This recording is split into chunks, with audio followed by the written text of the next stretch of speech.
பீஸா உங்களை அன்புடன் இருக்கிறது நான் உங்கள் காஞ்சனா ஜெயக்குமார். அருமையான சுவையான ராகி லட்டு, ராகி உருண்டைகள் எப்படி செய்யறதுன்னு பார்க்க போறோம்.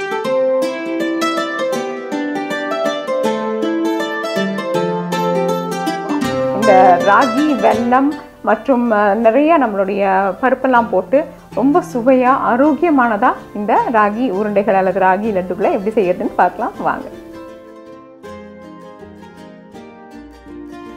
இப்போ நம்ம முதல்ல சிறிதளவு நெய் சேர்த்து இந்த பருப்புகளை வறுத்து எடுத்துக்கலாம். மிதமான தீயில இருக்கட்டும் நம்மளோட அடுப்பெல்லாம். இப்போது நம்மளுடைய பருப்புகள் நல்லா வறுபட்டுடுச்சு. இப்போ நம்ம இதை எடுத்துடலாம்.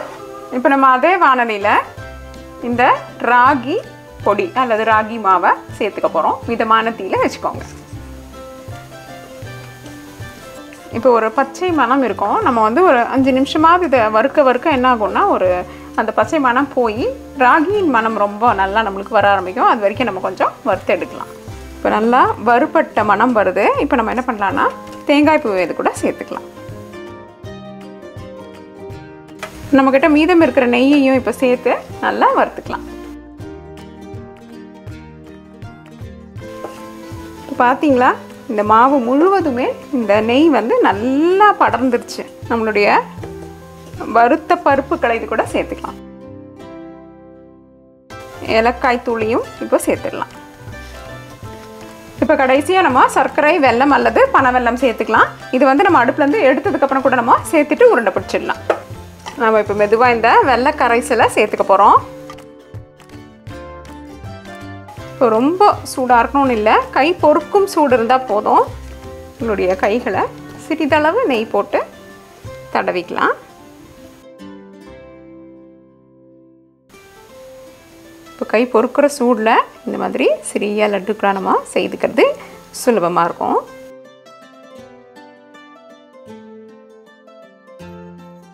இது கை பொறுக்கிற சூடில் நம்ம இந்த உருண்டைகளை லட்டுக்குள்ளே பிடிச்சிடணும்.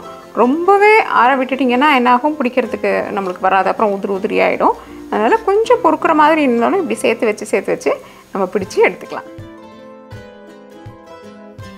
இந்த அருமையான ராகி மாவு லட்டுகள் செய்து பாருங்கள். நிச்சயமாக செய்யறதுக்கு ரொம்ப சுலபம். சீக்கிரத்தில் செய்து ஆரோக்கியமான உணவை பகிர்ந்துக்கோங்க. தோசை டு பீட்சா என்றென்றும் உங்கள் நாவிற்கும் வயிற்றிற்கும் நல்லதொரு சுவை.